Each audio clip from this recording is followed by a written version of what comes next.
أعوذ بالله من الشيطان الرجيم بسم الله الرحمن الرحيم الحمد لله وكفى وصلاة وسلام على عباده الذين اصطفى وعلى آله وصحبه وسلم تسليما كثيرا أما بعد وبلوان خيا خن الدنيا تنرى جرتن هندي خيسنو السلام عليكم ورحمة الله وبركاته فإن ربي قدات فيديو قبابا خنا خيست وانتين إرادو بربادو ما تدوري قباب دوتك إسين اسمال جتي Oromoon ni bilisoomti. Na'am, fedhinnaa rabbii guddaatiin Oromoon ni bilisoomti. Maaliif hin bilisoomne? Gabrummaan miraasa keenya lakki gabrummaa miraasaaf hin qabnu izni rabbiitiin ni bilisoomti. Moo gabrummaatu qooda keenya lakki gabrummaanis duba gartee hiree teenyaa mi qooda keenyaa miti izni rabbiitiin haqa keenya irratti falmannee bilisoomna. Mooduba gartee Oromootu hawaasa gabrummaa haqa godhatu lakki Oromoon hawaasa qulqullu, hawaasa kabajaa qabu, hawaasa jaalala beeku, hawaasa akkaan garaa namaaf laafu, hawaasa duba gartee ol aantummaa fi guddina haqa godhatu malee hawaasa duba gartee gabrummaa haqa godhatu miti fedhinnaa rabbii guddaatiin. Lafa teenya irratti haqa keenya irratti falmannee izni rabbii guddaatiin ni bilisoomna fedhinnaa rabbiitiin inshaa Allah. Ammoo duba gartee ani hawaasa Oromoo bal'aa kanatti dhaamsaan dhaammadhuun qaba.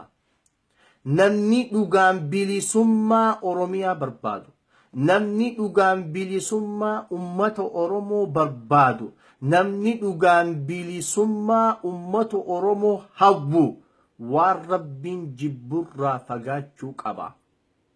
Waan rabbiin hin jaalannerraa dheeysuu qaba. Khalaas hanganum. Maaliif yoo kanjattan taatan obboleewwan kiyya sababa anaa fi ati dilii daleynun rabbiin subhaanahu wa ta'ala bilisummaa nu dhorkuu mala. Sababa anaa fi ati waan rabbiin hin jaalanne hojjannun rabbiin bilisummaa nu dhorkachuutu mala. Sababa anaa fi ati bakka rabbiin hin jaalanne dhaabbannun rabbiin subhaanahu wa ta'ala bilisummaa nu dhorkachuutu mala. Gaaf tokko zamana nabi Muusaa alayhi salaam wantummaa rooba ja'an dhabamte.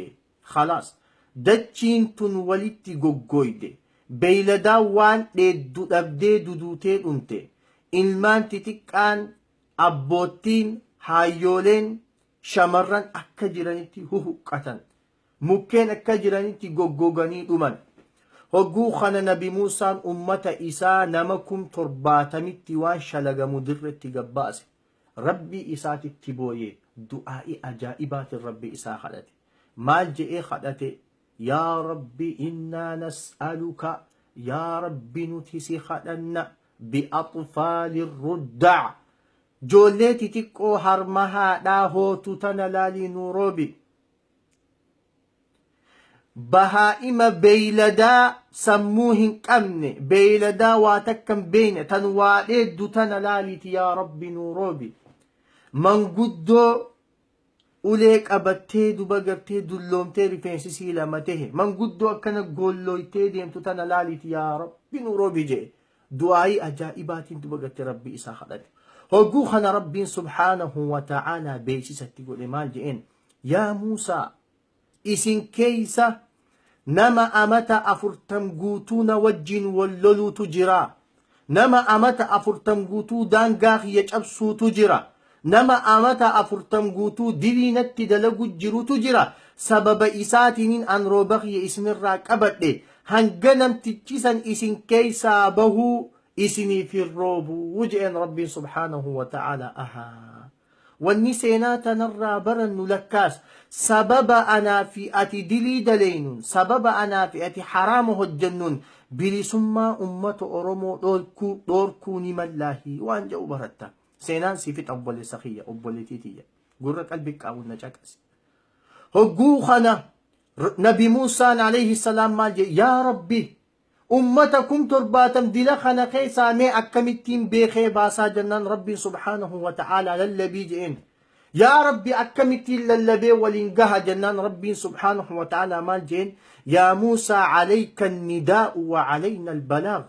ati numa lallabi kan duba gartee gurra hawaasaatiin gahu gurra ummata 70 kanaatiin gahu nuti humaa yaadin ati lallabi jeen hogguu kana nabi Muusaan jaan alayhi salaam waan akka tulluu takka gubbaa dhaabbatee lallabe yaa namticha amata 40 waggaa 40 guutuu daangaa rabbii cabsu jirtu yaa namticha waggaa 40 guutuu waan rabbiin hin jaalanne hojjechutti jirtu yaa namticha waggaa 40 guutuu rabbitti dilii dalagutti jirtu sababa keetiin nuti duba gartee abaarnu dhaweetii nu keeysaa bahii jee lallabe hogguu kana sagaleen nabi Muusaatun alayhi salaam gurra ummata 70 kana seente wayta nabi Muusaan akkana jee dubbatu alayhi salaam namtichi kun duba gartee if dhagehe garuu maal sehe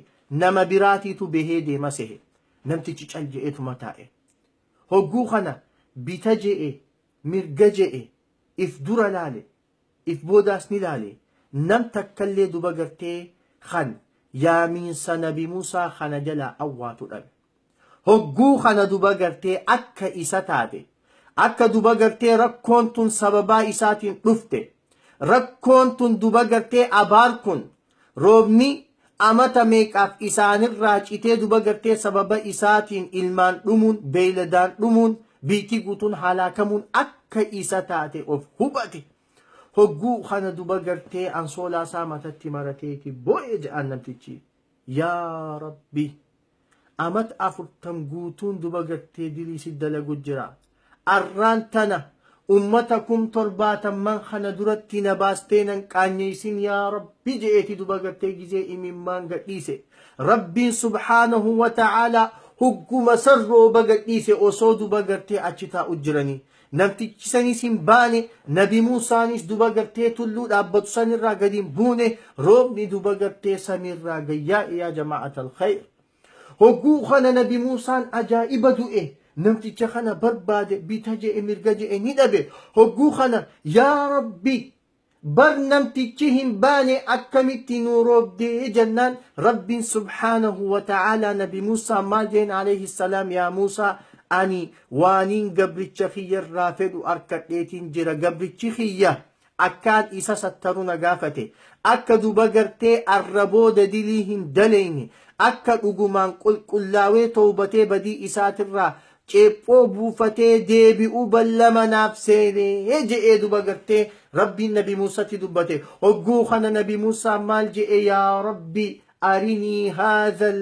abda taa'ib yaa rabbi nagarsiisi yaa rabbi nagarsiisi haadhal abda taa'ib gabricha dhugumaan tawbatee qulqullaawee dilii isaatirraa badii isaatirraa harakee deebi'e kana nagarsiisii je'eeti nabi Muusaa rabbii kadhannaan rabbiin subhaanahu wa ta'aalaa nabi Muusaa maal je'een yaa Muusaa amata 40 guutuu waggaa 40 guutuu badiinatti hojjetee isa hin saaxille takkaa isan qaanyeessine arra badii isaa san dhiisee eega inni harkanatti ol kannate eega inni kara kiyya kana kan deebi'u tahe akkamittiin isa saaxil baasa lakkii kuni duba mistira anaa fi isa jidduu jiru gabricha kana sin garsiisu je'een yaa